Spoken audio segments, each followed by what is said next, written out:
Hello, everybody. My name is Roberto Martinez with the Money Boy podcast. Thank you guys so much for watching today's video. If you guys are new here, please go down below. Make sure you hit the follow button so you never miss another video. Today, we're here to talk about the New York Football Giants. If you guys haven't known, they're on a 2-game winning streak. They're 4-8.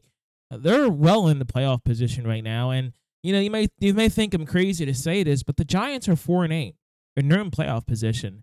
The next coming games is the Green Bay Packers and the New Orleans Saints. They have a great chance to win the next 2 games after their bye week and get directly into playoff position. It's absolutely insane to think how the season has went. We understand that, we have a lot of issues, and the offensive line is a major one. But let's just think for 1 second. The offensive line has given up the most sacks that we have seen in a very long time within the 3-week span. But that doesn't change the fact that we're still winning football games. The last 2 weeks has been incredible. I understand the teams we have faced hasn't been the greatest competition, and I'll be the first one to admit that. Yeah, we faced the worst team in the NFL in the New England Patriots. But let's not overthink there for 1 second. Tommy DeVito, the rookie quarterback, undrafted rookie quarterback, Tommy DeVito, New Jersey boy, who was born and raised in New Jersey, is leading the New York Football Giants to victories game in and game out. And you may ask, how is he doing that? Well, number one, he's not turning the football over. He'd rather take a sack than turn the football over. He'd rather take a sack than throw the football into a bad situation. Honestly, that's what we need. I understand the games are ugly. I understand that. I know the games are boring and they're not exciting. But he's doing just enough to win the football game. He is being the quarterback the New York Football Giants need. The New York Giants defense is pretty damn good. Not going to lie, it's pretty damn good. The talent is there on defense. All he has to do is play good enough. And that's exactly what Tommy DeVito has done week in, week out since he's been the quarterback for the New York Football Giants. He's not throwing interceptions. He's throwing touchdowns. He's not throwing interceptions. I understand he's not throwing a tremendous amount of touchdowns. We don't need him to. I mean, look at Daniel Jones last year. He didn't throw a tremendous lot of touchdowns, and we were in the playoffs. So, yeah, this idea that we need this all-star quarterback to go win games, we don't. We just need a quarterback who's not going to make mistakes, who's not going to throw picks. I think that is the most important thing. It's not about doing stupid things and making mistakes that we really do not need. We don't need the mistakes. All we need to do is focus on what we need to do as a team. Tommy DeVito may not be the answer. He may not be. But I believe in him. I believe he can lead this Giants team to great aspirations. The throws, he can make pretty damn good throws. He has a good long ball. We have seen him throw long balls. He has the arm. I really believe once he learns his progressions. Look, he's an undrafted rookie quarterback. He's played in 3 games all this year. He's going to learn his progressions over time. Once he learns his progressions and once he is comfortable inside that pocket, it's going to change a lot of things. I may truly believe we may not even need a quarterback. And I've always been the person that says we necessarily do not need a quarterback. I understand most of the teams are screaming for us to draft a quarterback. But to me, what I think we should focus on is focusing on winning as many games as we can this year with Tommy DeVito, see what he can do for us, and go and address the offensive line. Because let's be quite frank here right now. We have Tommy DeVito under contract going forward. We have Daniel Jones under contract going forward. I understand there's some fans who's not a fan of Daniel Jones. But the reality is Daniel Jones is under contract for minimum 1 more season. So he's here for another season because his cap hit, if we release him, is way too much for us to release him next year. So he's under contract for a minimum 1 more year. The offensive line, we all know, is historically bad. And I think towards the end of the year, you're going to hear a lot of stats say that the New York Giants 2023 offensive line is the worst in NFL history. I truly believe that. It's historically bad. It is so bad. We need guards. We need a right tackle. I think Evan Neal, I think we should move him to guard. I really, truly believe that the tackle position is just way too much for him. I think if we put him as guard, move him to right guard, find a left guard, because Justin Pugh is not the answer. Let's go find a left guard, and let's get a right tackle. And I think we can do some great things here. I understand Evan Neal hasn't played that much this season because of injuries, And I really want to see him play and play good. And even when he did play, he didn't play the best. So let's make sure we focus on the things we need to focus on. And let's be realistic with ourselves and understand what is our main goals and main objectives. I think it's important that we look back on this season and judge Tommy DeVito on the things we need to judge him on. And that is just the reality. I think we need to be careful. I don't think drafting a quarterback with our 6th overall draft pick, which we currently have, that could change very likely. I don't think drafting a quarterback in the first round is the answer. I truly believe the New York Giants are not a quarterback away. I believe we have the quarterbacks on our roster that we can win with, as long as we give them support. Putting a rookie quarterback behind this offensive line isn't the answer. It's not going to result in victories. It's just not. And the reality is, what have the Giants proven that they can go ahead and get offensive linemen? I mean, every GM that has come here at this point has not been able to fix the issue. Every single coach that has come here at this point has not been able to fix the issue. Draft picks after draft picks, failing. But I truly believe next year, or even this season, to be honest with you, once Evan Neal's healthy, let's move him to guard. Let's see what he can do. I truly believe Evan Neal could be a fantastic guard in the NFL.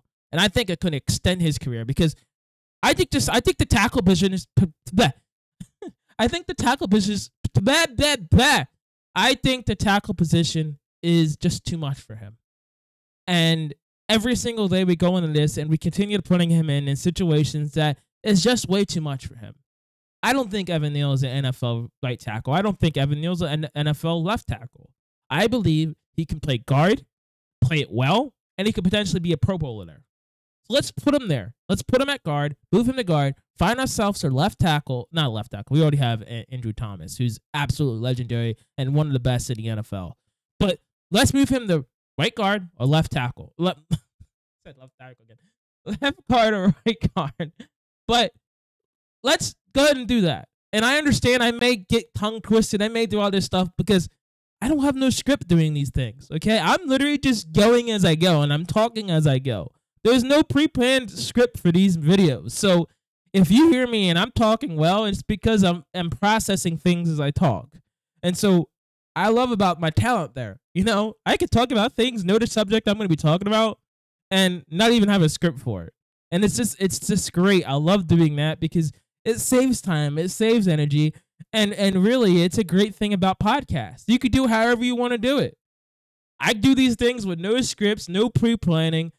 I just have a topic in my mind and I talk about it. And that's what I love about this, and that's what I love about these videos. But, again, the Giants are 4-8. And, just crazy to think if we win the next 2 games, we could very likely be in a wild card spot. It's just crazy. At that point, we'd be 6-8. We would be 2 games below 500. But it could definitely change. And the biggest thing to us is we faced the Eagles twice this year. We still have to face them. The question is, the last game of the year is the Eagles are going to play their starters or they're not. We don't know. But what we do know is I'm not confident enough to say we're going to beat the Eagles. Do I think it could be competitive? Yeah, very likely it could definitely be competitive because I think Tommy DeVito isn't going to make mistakes. And I think our defense is good enough to hold the Eagles to a lower scoring game. But, again, the Eagles are a good team, and there's no denying that. I think people misunderstand sometimes what I say. I don't think the Eagles are a bad team. I just don't think the head coach is a Super Bowl winning head coach. I don't think he is. I don't think he has the mentality to do that. And that's why I think you see the Eagles, especially last season, where they went to the Super Bowl and lost. And there's reasons for that. And I don't think he is the answer as head coach. And I think the Eagles should really look at somebody who can win Super Bowls. They already gave that up. They already gave up the head coach to Jacksonville. So let's not kid ourselves here. The Eagles have a lot of talent. And I think a lot of people who talk about Jalen Hurts and Eagles fans are all waving about him. Anybody could be successful with the offensive line Jalen Hurts has. Anybody could be successful if they had 3 number 1 wide receivers that Jalen Hurts has. So let's not kid ourselves here to think that, he is some amazing quarterback. Let's see him work with what Daniel Jones has to work with. How about this? How about he go play behind the offensive line that Daniel Jones has played behind for the last 4 years in his NFL career? How about we put him with the wide receivers Daniel Jones has worked with over the last 4 years? Then let's see how good he is. I guarantee you, your thoughts and ideas would change about Jalen Hurts. 100% it would. And that's the reason why I don't think Jalen Hurts is as good as he is. I don't think the numbers really truly say it. Jalen Hurts makes a lot of mistakes. He throws picks. He is not perfect with the football. And he has 3 number 1 wide receivers. I don't want to sit here and hear about how good he is when all he really has is his running ability. That's it. His arm is subpar at best. He is not an NFL caliber quarterback. He doesn't have the arm. It's just the reality of the situation is any quarterback can look good if you have 3 number 1 wide receivers. I will say this much. Jalen Hurts just made too many mistakes over the last couple of years. And even before last year. Before last year, Eagle fans are like, oh, Jalen Hurts, we really need to replace him. You know what the Eagles did? They went and got him 3 number 1 wide receivers. Okay? That's what they have on their team currently in their wide receiver core. Is 3 number 1s. Okay? He's going to have success when you have 3 number 1 wide receivers. It's just the reality is you put talent around a quarterback, as long as he's good enough, which I think he is, they're going to propel him to be even better. I think Jalen Hurts is an okay NFL quarterback. He is not a Patrick Mahomes. I tell you that right now. He is not a lot of things. So let's not overdo it. Let's understand that the Eagles are good because of the team around they have around them. It's not Jalen Hurts doing it everything. So that's one of the things I want to say. But to close out this video, I think the New York Giants should focus on continued winning. I understand a lot of fans. There's certain fans out there who want to see the Giants lose because they care about draft positioning. But I'm going to say that, as I said in the beginning of the video, tanking for a quarterback, we have no clue if they will have success, is not the answer. Let's win as many games as we can. Let's continue propelling. Because even if we lose out getting a quarterback, we can fill other needs. We have other needs on the team. It's not just, we're not a quarterback away from winning an NFL championship, an NFL Super Bowl. We're not a quarterback away. We have a lot of problems around the offensive line, and we really need to fix them. And I would even say getting a talented wide receiver number 1, because we truly don't have a number 1 wide receiver. We definitely have some talent on the wide receiving core, but do any of them scream a number 1? I don't know. I couldn't tell you until they all prove it otherwise. But let's continue going down the road. Let's add some talent to this team. Let's add a wide receiver. Let's add our offensive linemen, 2 of them, and let's see where we can go. Because I think the New York Giants have the quarterbacks on the roster currently that could get us into playoffs year in and year out. I think Daniel Jones definitely could be a effective quarterback with a decent offensive line. I think Tommy DeVito could be a good quarterback behind a good offensive line. Man, he's decent right now behind one of the worst offensive line in NFL history, in my opinion. And he's still doing it. He's winning football games. I understand, let's not get ahead of ourselves. Let's continue going forward. Let's continue doing the things we are doing, and then see what happens in the coming weeks. My name is Roberto Martinez, a.k.a. Money Boy. Thank you guys so much for watching today's video. I'll see you guys all next time. Bye-bye now.